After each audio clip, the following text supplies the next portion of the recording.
All right. Welcome back to the GSMC Wrestling Laureate Podcast, brought to you by the GSMC Sports Network. Just to kind of reflect on what we talked about a little bit. We talked about our WWE Raw review. The last night of the WWE draft was stellar, full of surprises and absolutely dynamite. Next, our segment two, we talked about our WWE NXT Spring Breaking, which is happening as we speak. Can't wait to watch that. Give you guys some live updates on YouTube. And without further ado, we're going to talk about our failed WWE tag team breakup. So, kind of jumping on into it.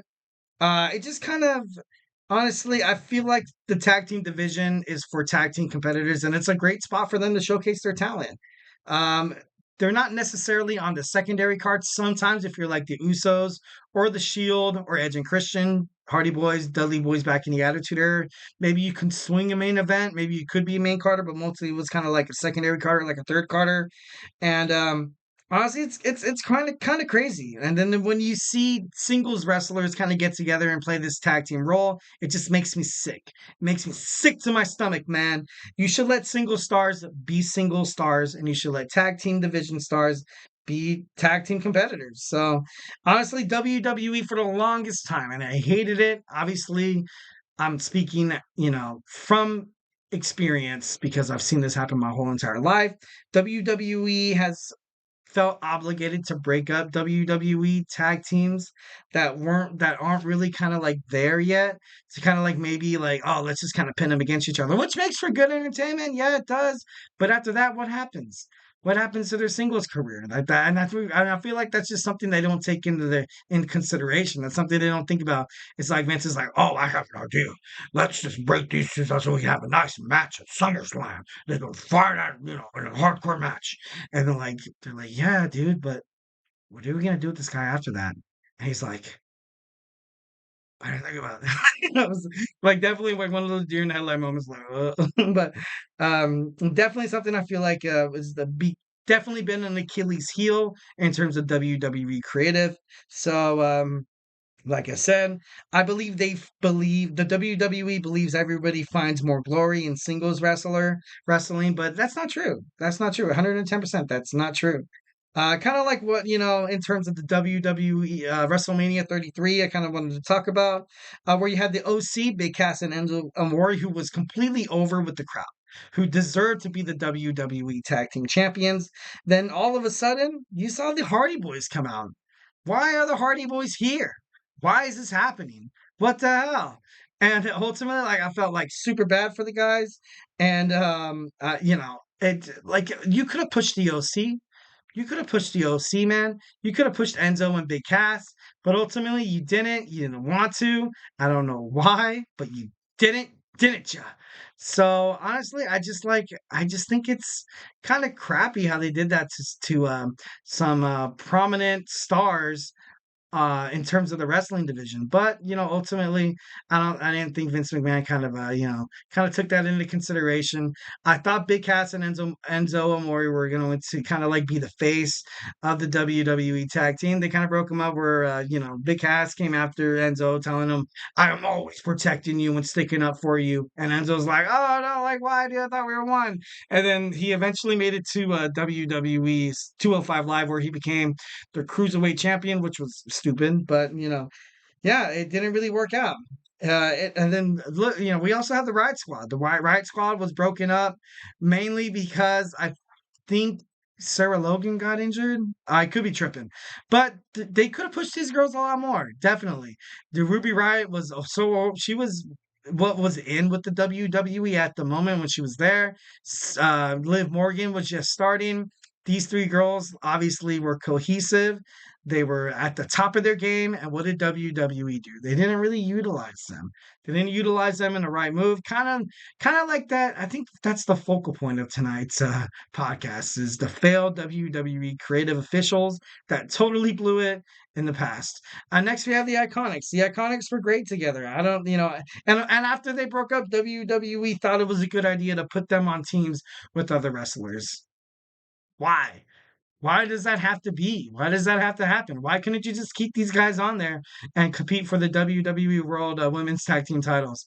Oh yeah, that's right. You have people like Alexa Bliss and Nikki ASH becoming champions, or like Becky and Lita. Like, I don't think they were the champions when they were there, but it's just a principle. It's just a principle. You put two single stars together to rule the tag team division, and I think it was done. It was definitely done. Next, you had American Alpha. Loved American Alpha. They were kind of like the Creed Brothers 2.0.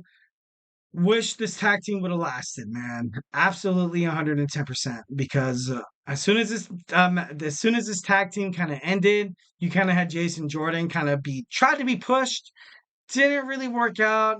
Like I said before, his knee was an issue. He had a neck injury, and then they were trying to make it like he was Kurt Angle's long lost. It was just, it was a mess. It was an mess. And, obviously, I think they did American Alpha super wrong. So, yeah. And now we're Alpha Academy. Alpha Academy, like, obviously, Chad Gable turning heel against Sami Zayn makes sense for their future in terms of the Intercontinental Championship. That's cool, man. That's cool, 1,010%. But ultimately, I feel like it's just I feel like it was a little forced. Definitely a little forced, too crazy. Absolutely. I don't think it was time just yet. But like I said, I'm a huge WWE fan. I'm not personnel. What do I know? I know everything. I'm just kidding. Definitely not. But honestly, I hope that whatever happens to American Alpha, it just makes sense.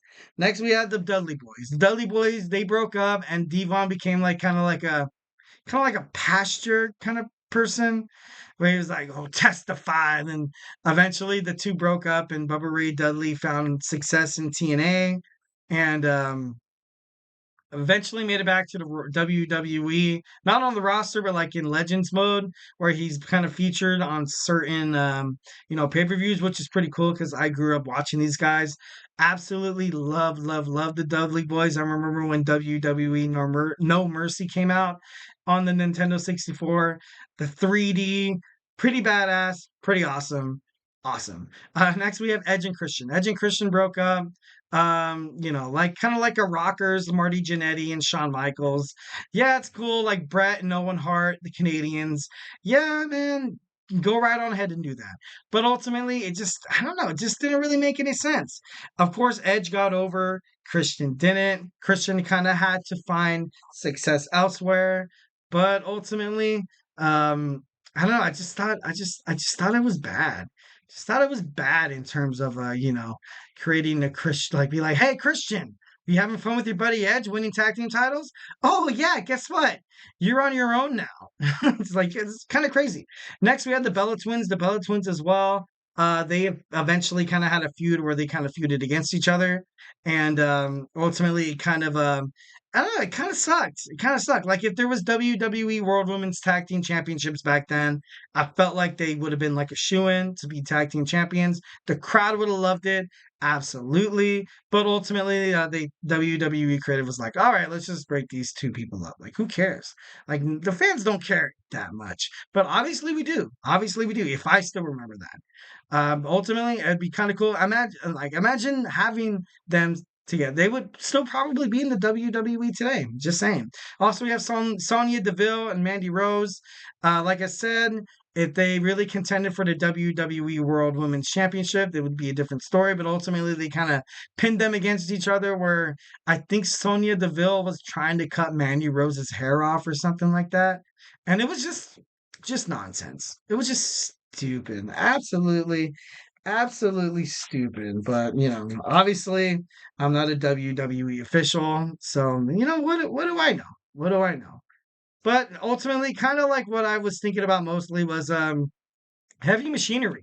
Heavy Machinery. When Heavy Machinery made it from NXT, kind of like another example of why WWE NXT isn't really huge people, or like isn't real. Well, no, they're amazing superstars. But as soon as they make it into the main card, they don't really know how to take care of them. Like, WWE creatives, like, okay, these guys are here, cool. But I don't know. It just blows my mind to see the journey of Otis. Watch this. So Otis wins the Money in the Bank. Money in the Bank in 2020. Um, Why? A lot of people said it was an accident and it fell into his hands. And honestly, I believe that. I believe that. At this point, I'm kind of hoping that's what happened because that would make me believe that WWE is not so stupid after all. Back in the day, back in the day. But I don't know. I thought it was kind of crazy. It was the Money in the Bank 2020 match against you had AJ Styles, Otis, Baron Corbin, Daniel Bryan, I already said Baron Corbin, Aleister Black, and Rey Mysterio. And it just didn't really make sense to me. Like Otis qualified in that match, but earlier in that pay-per-view, you had R-Truth fighting Bobby Lashley. Why? Why wasn't Bobby Lashley in a match? Why couldn't Bobby Lashley be the Money in the Bank winner for the first time in his career? It would have been awesome. It would have been sick. Would have been better storyline than this whole Otis thing. Um, also, we had Cesaro losing against Jeff Hardy. Cesaro was definitely like a fan favorite. He was one of my favorites. He was the tag team champion with the Bar Sheamus. And why didn't you put him in the match? Why wasn't he in the 2020 Money in the Bank match at the WWE headquarters? Just made no sense whatsoever. Absolutely trash. Absolutely terrible. And of course, thus Tucker, turning on his friend Otis, and you had causing him to lose his Money in the Bank match at the Hell in a Cell, his Money in the Bank briefcase with the Miz. So ultimately, kind of sucked for Otis. I feel for Otis. I think out of all the, like the. Because Otis kind of got it doubled there. Like he was an NXT star that was failed. He was also a tag team star that was failed. Lost, was forced to kind of lose weight with his tag team partner. Well, guys, we are so much out of time. But let's try just kind of hit on this as soon as we can. So we have the WWE Women's Intercontinental Championship. I believe this is a championship that WWE should do. But hey, don't go